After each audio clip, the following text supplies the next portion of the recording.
वैदिक पर्सपेक्टिव के इस YouTube चैनल को सब्सक्राइब करें, वीडियो को लाइक व शेयर करें।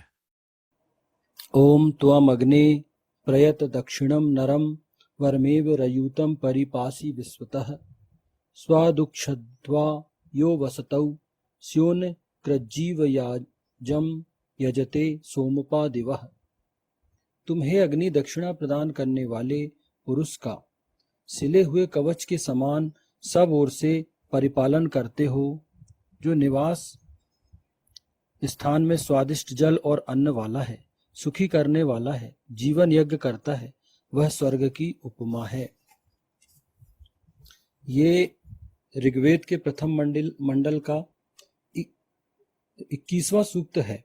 इस सूक्त में कुल 18 मंत्र हैं। तो चला आपने कहीं अलग अपना बना लिए, बहुत अलग रह रहे हो, कहीं बहुत अकेलेपन में आप रह रहे हो, बहुत अकेले खेतों में बना लिए, या कहीं जंगल में आप रह रहे हो, तो ये नहीं है कि नहीं रहना है, वो उनकी इच्छा पर निर्भर है। कोई व्यक्ति कहीं रहते हैं जिसको जहां रहना हो, लेकिन ये व्यवस्था है कि मनुष्य ईशान परमपिता परमेश्वर ईश्वर जो है वो मनुष्यों को निर्देशित करता है, आदेशित भी करता है एक प्रकार से आप देखें तो, कि वो ऐसी जगह रहें जहां उनकी भौतिक आवश्यकताओं की पूर्ति हो सके।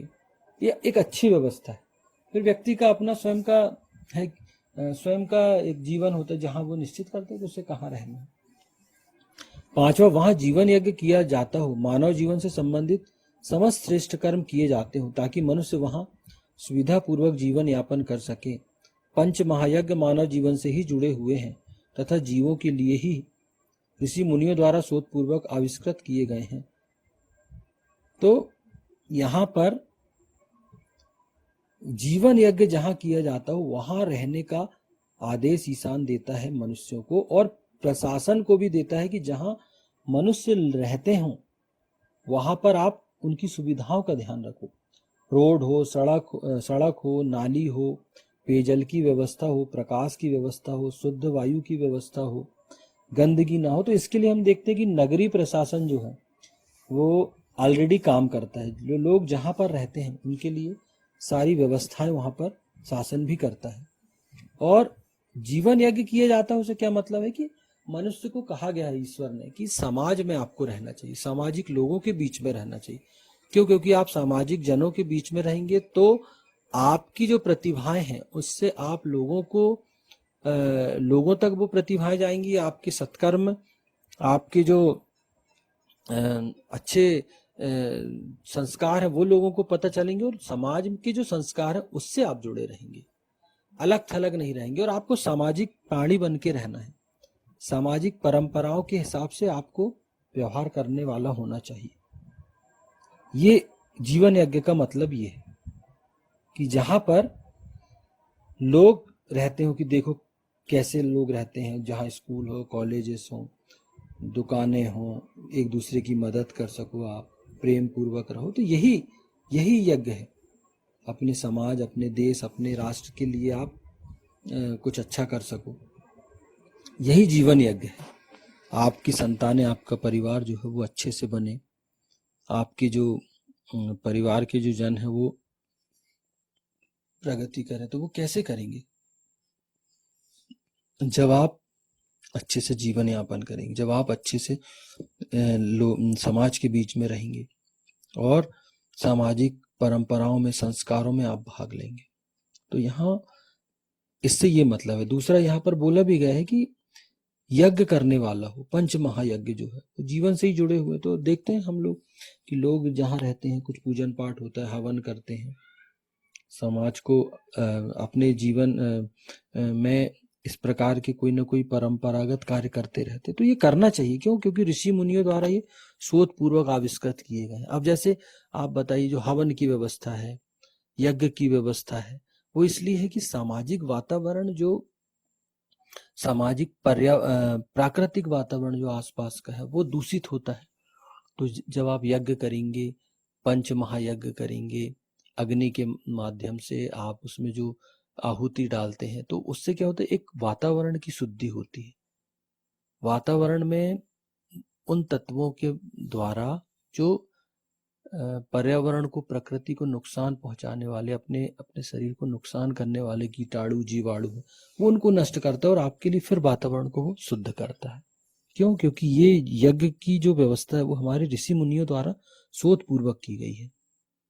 तो मनुस्मृति में भगवान मनु ने कहा है, अध्यापनम ब्रह्म यज्ञ है, पितृयज्ञस्तु तर्पणम, होमो देवौ बलि भवतौ, नृयज्ञो अतिथि पूजनम। मतलब उपरोक्त व्यवस्था प्रशासन को प्रत्येक दक्षिणा देने वाले कर प्रदाता को उपलब्ध करवाना चाहिए ना। ये सारी जो व्यवस्थाएं हैं, जितनी भी मैंने यहाँ पर बात करा है, वो प्रशासन को दान देने वाले जो प्रदाता हैं, जो दान करते हैं, उनको उपलब्ध करानी चाहिए। चाहे वो एक तो सुरक्षा हो, घर, आवास हो, जल हो, अच्छा वातावरण हो, और एक संस्कारिक वातावरण हो, आवास, सारी व्यवस्थाएं जो यहाँ ईशान ने कहा है, ये प्रशासक को कहा है कि ऐसे लोगों को आप विशेषकर उपलब्ध कराइए जो दान देने वाले हैं, जो टैक्स देने वाले हैं, तो उनको आप विशेषतः ये चीजें उपलब्ध करवाइए। तो यह वह स्वर्ग की उपमा है। हाँ, यहाँ एक चीज और मैं बोलना चाह रहा था कि ये जो चीजें ईशान ने कहा है, ये सारी चीजें वर्तमान में होती हैं, लेकिन ईशान ने वेद कब के हैं? वेद तो सृष्टि के आदि से है ना। ये तभी से ये व्यवस्था है कि मनुष्य को कैसे जीवन यापन करना है, और ये वेद में ये सारे नियम जो है वो सृष्टि, जब से सृष्टि बनी है, जब से वेद था, तब से ये है। तो इससे ये साबित होता है कि वेद की व्यवस्था कितनी जबरदस्त व्यवस्था है वेद की, कि मनुष्यों के लिए, कि मनुष्यों के उत्थान के लिए वेद कितना, ईशान परब्रह्म परमेश्वर परमपिता कितना चिंतित है कि मनुष्यों को सारी चीजें मिले, मनुष्य वो सारी चीजें प्राप्त कर सके जो उसको आवश्यक है जीवन में। तो ये बहुत बड़ी बात है। हम देखते हैं वेद में ये सारी चीजें प्राचीन, जब से वेद बना तभी से है, तो ये कोई अलग चीजें नहीं है। और वेद में जो मंत्र हैं, जो ऋचाएं हैं, एक वास्तव में वो वेद मंत्र, वो ऋचाएं मनुष्यों के लिए ही ईशान ने बनाया है। उसमें सारी चीजें हैं। वेद में जीवन के सर्वांगीण विकास के लिए पथ प्रदर्शन है। जीवन का कोई एक क्षेत्र ऐसा नहीं है जिसके लिए वेद में पथ प्रदर्शन न विद्यमान। तो वेद में ईशान ने सारी व्यवस्थाएं करके रखा। मनुष्यों को हर चीज के लिए आदेश है कि आपको कैसे जीवन जीना है, किसको क्या करना है। ये सारी व्यवस्थाएं वेद में ईशान ने निश्चित करके रखा है। तो इसी से आप वेद की महानता को, परमपिता परमेश्वर की महानता को समझ सकते हो कि उसने अगर जन्म दिया है तो वो कितना ध्यान रखता है अपने संतानों का। वह स्वर्ग की उपमा है। प्रशासन के द्वारा दानकर्ताओं, करदाताओं को, दानशीलों को उपरोक्त सुविधाएं इहलोक में उपलब्ध करवाना ही स्वर्ग की उपमा है। हाँ, स्वर्ग की उपमा क्या है? जो दान करता है, करदाता है, दानशील है, उनको उपरोक्त सुविधाएं जो पहले मैंने बताया, इसके पहले ये सारी सुविधाएं उपलब्ध कराना ही स्वर्ग की उपमा है, कि उनको ये सब उपलब्ध कराए प्रशासन कि आप स्वर्ग में हैं। उनको लगे कि नहीं यार, हम तो स्वर्ग में हैं, यही स्वर्ग है। यही ईशान कह रहा है। क्यों? यहाँ बहुत अधिक जोर दिया गया है इस पूरे मंत्र में, दानशीलों के लिए बात की गई है, जो कर देते हो, टैक्स पेयर हो, टैक्स पेयर्स के लिए ये बात कही गई है। इससे कौन लाभान्वित होगा? तो टैक्स पेयर है, करदाता है, दानदाता है। तो इस मंत्र में पूरा फोकस किया गया है दान देने वालों पर। दान देने वालों को ईशान बहुत सम्मान करता है, ईश्वर उनको बहुत सम्मान करता है। उनको कहता है कि आप कर्तव्यनिष्ठ हो, और आपकी वजह से ही, आप जैसे लोगों की वजह से ही कोई देश प्रगति कर सकता है। तो यहाँ इन लोगों को विशेष टारगेट किया गया है कि ऐसे लोगों को, ये लोग बहुत ही महान है। ये बहुत छोटी बात नहीं है जो दान देते हो। दान देना आज के समय में, लोग अब 1 रुपए किसी को नहीं देते अनावश्यक।